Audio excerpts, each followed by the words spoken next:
Pertanyaan berikutnya, benarkah pasangan Anies Muhaimin dan Ganjar Mahfud tidak konsisten mengusung perubahan dan perbaikan dari program pemerintahan Jokowi saat ini seperti yang disindir pendukung Prabowo Gibran, Fahri Hamzah?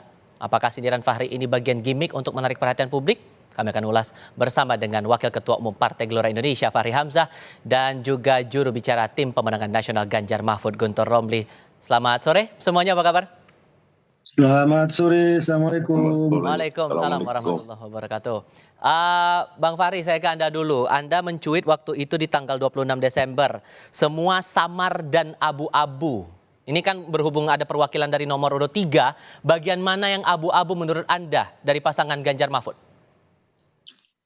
Terima kasih. Pak Prabowo menyusun argumen kehadirannya di pentas politik ini tentu adalah yang paling lama. Sebab beliaulah yang paling sering menjadi kandidat, dan ini adalah pertarungan yang kesekian kali dari beliau. Karena itulah argumentasi kehadirannya itu memang paling dikenal oleh masyarakat dan paling update.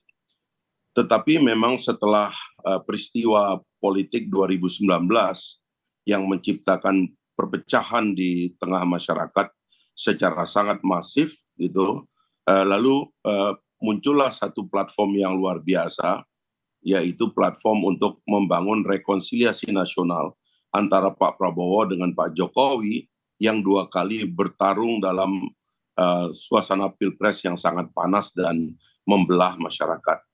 Nah, sehingga kemudian platform rekonsiliasi itu paling kuat, sehingga memang itulah yang relevan untuk diteruskan. Memang ada pertanyaan-pertanyaan lain tentang ketidaksempurnaan sistem yang kita miliki sekarang, sehingga posisi dari kandidat itu banyak yang tidak jelas. Misal kalau untuk pasangan nomor 3 gimana tuh? Ya, misalnya bagaimana cara antara partai oposisi dengan partai yang masih berada di dalam pemerintahan bergabung menyebut dirinya oposisi. Ini kan satu anomali ya. Atau partai yang tadinya sangat mendukung presiden tiba-tiba slip di ujung, kelihatan menolak apapun yang datang dari presiden. Itulah yang menyebabkan kemudian publik membaca relevansinya dan dalam tanda petik memberikan hukuman kepada koalisi atau kandidat yang dianggap inkonsisten dengan langkah-langkahnya. Nah, sementara Pak Prabowo dari awal karena membangun rekonsiliasi dengan Pak Jokowi sebagai bagian dari kabinet ini dari awal, memang itu yang dianggap paling relevan karena memang kalau kita mengadu antara siapa dengan siapa dalam Pilpres 2024 itu adalah kita mengadu antara pemerintah dengan oposisi. Antara mereka yang sedang dalam pemerintahan yang ingin meneruskan gagasan dan ide pemerintahan itu dengan mereka yang melakukan perlawanan dari luar. Masalahnya adalah yang berlanjut ini sangat jelas.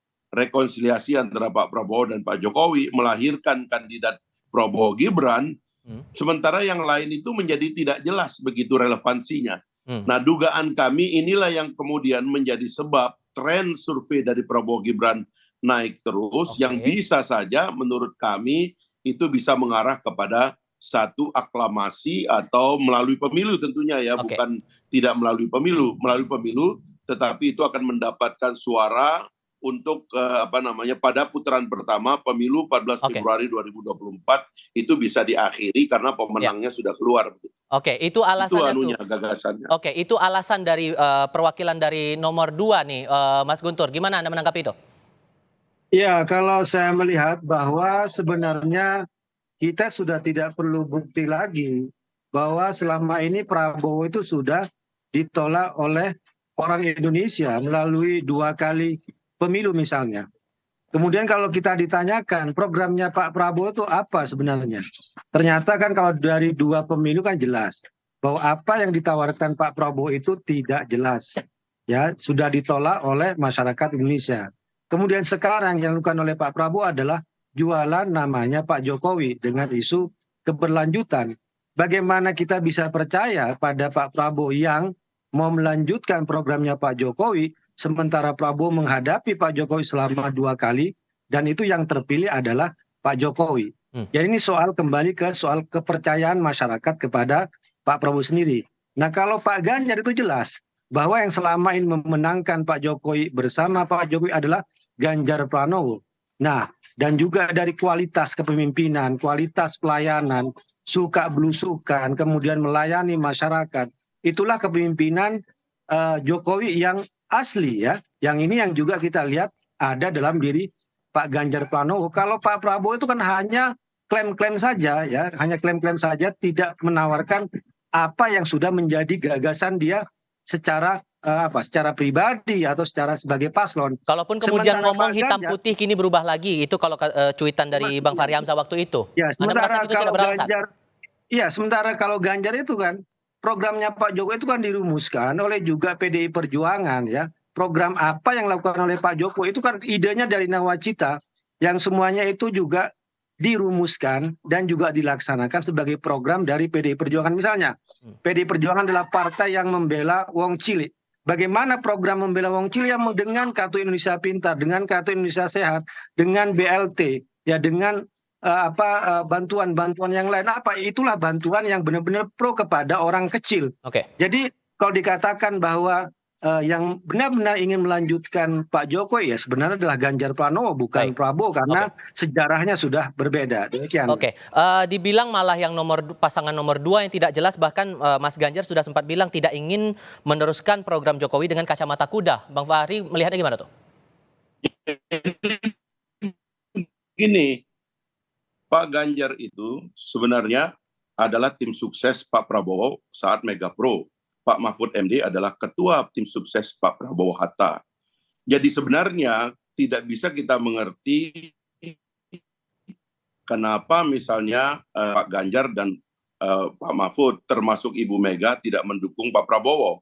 Sama juga dengan tidak bisa kita mengerti kenapa sebenarnya saudara Anies Baswedan dan Muhaimin tidak mendukung Pak Prabowo. Tapi oke lah ya, saya cuma mau menyisir satu rangkaian cerita bahwa sebenarnya Pak Prabowo adalah hasil dari kesepakatan kolektif dari koalisi kabinet ini, dan itu satu-satunya yang relevan untuk dikontestasikan dengan yang lain, dengan yang menyatakan akan melawan hasil kabinet ini. Ini yang tidak ada, sementara rakyat ini kan menonton sesuatu yang tidak jelas. Pak Prabowo jelas mengatakan bahwa dari awal rekonsiliasi 2019 telah menyelamatkan bangsa kita dari COVID, dari perang di dunia ini, dari ketegangan geopolitik yang ada, telah menyelamatkan kita, bahkan sampai yang terakhir juga gara-gara rekonsiliasi inilah kemudian kita menjadi kuat. Nah, ini yang harus diteruskan, bahwa rekonsiliasi ini baik, telah menunjukkan hasil yang baik, dan itu diteruskan. Lalu itu diamini, quote unquote, secara langsung atau tidak langsung oleh Pak Jokowi, bahwa wakil dari kabinet yang melanjutkan perjuangan kabinet ini adalah Pak Prabowo, dan itu ditunjukkan dengan sikapnya tentang IKN, sikapnya tentang mega infrastruktur yang dibangun pemerintah, sikap-sikapnya terhadap kesejahteraan rakyat, isu stunting, memberikan makan anak-anak, mengurus ibu hamil dan sebagainya, itu adalah kelanjutannya. Nah, sementara yang lain memang sebenarnya harus ada lawan kan. Cuman lawannya itu tidak menjelaskan posisinya yang jelas. Sehingga publik tidak melihat bahwa ini lawannya ini sebenarnya serius nggak sih gitu. Katanya perubahan tapi masih berada dalam kabinet. Katanya mau melawan tapi kemudian berubah-ubah. Nah, inilah yang menyebabkan di satu sisi surveinya Pak Prabowo Gibran terus-menerus naik, sementara yang lain kemudian mengalami drop. Baik. Nah, kami melihat kalau tidak ada perlawanan yang substantif, maka rakyat akan mengatakan ya udahlah, memang kita rekonsiliasi lagi, aklamasi lagi, sehingga kemungkinan ini cuma satu putaran gitu loh. Kalau di pihak alasannya kami, kira-kira gitu. Kalau di pihak kami itu ingin melanjutkan, tapi juga sekaligus ingin melakukan perbaikan dan penyempurnaan. Keberlanjutan di pihak kami itu bukan kepada keberlanjutan personal, tapi keberlanjutan program, ya. Kemudian juga kami akan menyempurnakan dan memperbaiki apa yang dilakukan oleh Pak Jokowi. Jadi bukan dalam rangka copy paste ya, apa yang sudah dirumuskan dilakukan oleh Pak Jokowi, meskipun yang dilakukan Pak Jokowi juga rumusan dari PDI Perjuangan. Jadi di situ ketemunya, tapi juga kami akan melakukan penyempurnaan. Misalnya salah satunya yang selama ini dengan bantuan-bantuan banyak sekali dengan menggunakan kartu-kartu. Kami ingin memperbaiki, ingin menyempurnakan, menyebut sebagai KTP Sakti.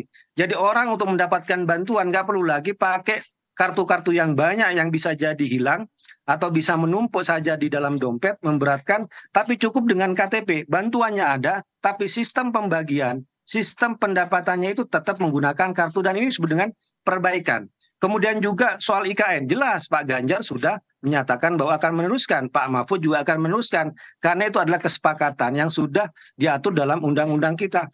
Tetapi terkait perbaikan-perbaikan di dalam, kritik-kritik masyarakat, kita juga harus mendengarkan. Misalnya tentang masalah tanah adat yang di sana. Kemudian juga konsorsium pengusaha yang dianak emaskan misalnya. Ini juga harus diperbaiki. Kita tidak boleh menutup mata bahwa dalam segala proyek ada dampak-dampak negatif, dan itu harus didengar dan harus diperbaiki. Kita jangan hanya memaksakan sebuah program atau meneruskan sebuah program tanpa memberikan juga kepada masyarakat hal-hal yang mereka juga inginkan. Jadi kalau di pihak Ganjar Mahfud jelas kami melanjutkan, tapi dengan memperbaiki dan menyempurnakan, tidak hanya copy paste. Apalagi dalam arti kami tidak melanjutkan misalnya dalam konteks hanya orang-orangnya saja. Harus ada regenerasi di situ. Nah, disitulah kami ingin. Mas Guntur, kami alami kendala komunikasi, sempat terputus audionya. Saya coba ke Bang Fahri terlebih dahulu kalau begitu. Bang Fahri, tapi kan posisinya juga dari salah satu programnya. Kan begini silakan. Anggota kabinet itu kan namanya Pak Prabowo Subianto.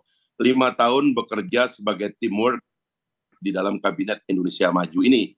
Dan selama teamwork Indonesia Maju itu lahirlah gagasan, lahirlah program, lahirlah rencana-rencana tentang masa depan. Dan itu telah dibuktikan resiliensinya dalam menghadapi krisis COVID dan sebagainya yang kita hadapi kemarin itu. Nah, sehingga mayoritas dari partai-partai koalisi dalam kabinet itu menyepakati Pak Prabowo yang menjadi calon presiden yang melanjutkan program-program Pak Jokowi, dan di dalam pengumuman daripada koalisi ini mereka mengatakan kami adalah perlanjut dari tim Pak Jokowi dan seterusnya dan seterusnya. Sementara di tempat lain itu tidak jelas. Ini yang ditangkap oleh publik karena tidak jelas itu Bang Fahri, relevansi perlawanannya itu menjadi nggak jelas juga gitu loh.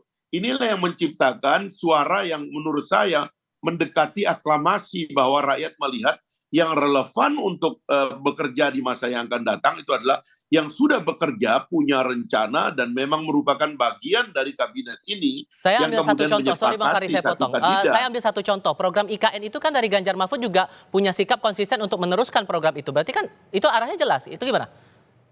Ya, itu ditangkap oleh publik penuh dengan keraguan bahwa kita akan memperbaiki semua yang kurang, pastilah itu. Semua orang juga akan melakukan itu gitu. Masalahnya publik itu tidak menangkap sebenarnya apa yang sikap mereka terhadap kabinet bagaimana. Kabinet ini bukan kabinet PDIP, kabinet ini kabinet Jokowi. Ini jangan lupa ya, ini presidensialisme ya. Itu dirumuskan oleh PDI Perjuangan. Itu juga harus masyarakat juga harus tahu oleh Pak Jokowi, bukan oleh partai politik. Bang Fahri ini hanya Prabowo dalam kabinetnya Pak Jokowi, Pak Mahfud juga dalam kabinetnya Pak Jokowi. Dan ingat bahwa beberapa program Prabowo itu malah menyudutkan Pak Jokowi. Misal real estate yang gagal, ya, food estate, food estate yang gagal. Kemudian menambah alat-alat perang dengan hutang luar negeri 360 triliun. Ya, kemudian membeli alat-alat perang, pesawat bekas, itu malah membuat posisi Pak Jokowi semakin tersudut. Ya, itulah jadi kalau bicara soal dalam sementara kabinet, Pak Jokowi mengapresiasi program-program Pak Jokowi itu yang menjadi masalah. Sementara teman-teman menolak begitu loh. Itulah yang menciptakan kebingungan publik. Anda ini posisinya di mana? Pengumuman deklarasi capres yang dihadiri Pak Jokowi itu hanya Ganjar Pranowo. Apakah deklarasinya Prabowo dengan Gibran dihadiri oleh Jokowi? Jawab saja. Dihadiri tidak? Kalau kita mau bertanya, korelasinya gimana kalau begitu menurut Anda, Mas Guntur? Anggota kabinetnya itu adalah Pak Prabowo yang menjadi calon presiden. Dan kemudian menjadi wakilnya adalah Mas Gibran yang merupakan anak biologis pada Pak Ya Jokowi. itu menurut kita Lalu kemudian masyarakat itu nggak berdasarkan sebodoh itu desain ya, platform karena hanya rekonsiliasi anaknya ikut dalam nasional kontestasi, yang kita kemudian rancang itu bapaknya memang ikut. Menurut saya yang masyarakat disebut nggak keberlanjutan itu nggak adalah Pak sesederhana Prabowo dengan itu, Mas Gibran. tidak Oke. sederhana itu gitu lah. Jadi kan gini, klaim satu partai politik terhadap seseorang itu yang kita mesti hapus di masa depan.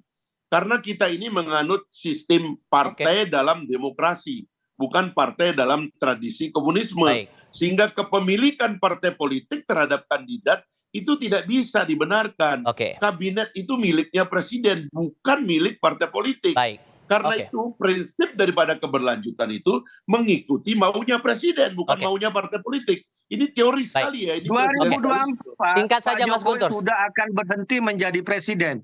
Jadi tidak bisa kita lihat relevan kalau masih dilihat Jokowi ada dalam putaran kontestasi antara Mas Guntur? Prabowo. Oke, silakan. Ya, sekarang itu yang berkontestan itu adalah Ganjar dengan Prabowo, bukan dengan Jokowi. Oke. Nah sekarang masalahnya kan mau klaim-klaim Jokowi saja, padahal jelas bahwa satu-satunya deklarasi capres yang dihadiri oleh Presiden Jokowi adalah Ganjar. Baik. Prabowo Gibran, meskipun Gibran anaknya sendiri Jokowi, tidak hadir dalam deklarasi capresnya mereka. Jadi kalau ditanya siapa yang masih didukung Jokowi, ya jelas Ganjar Pranowo dong, karena satu partai dengan Pak Jokowi. Kecuali Diskursus ini Pak masih Jokowi akan menulis dan bilang akan secara eksplisit gitu loh. Oke, diskursus ini masih akan panjang, tapi kita akan coba didiskusi di forum-forum berikutnya. Terima kasih banyak untuk saat ini, Bang Fahri Hamzah. Terima kasih, Mas Guntur Romli juga terima kasih. Selamat sore semua. Terima kasih.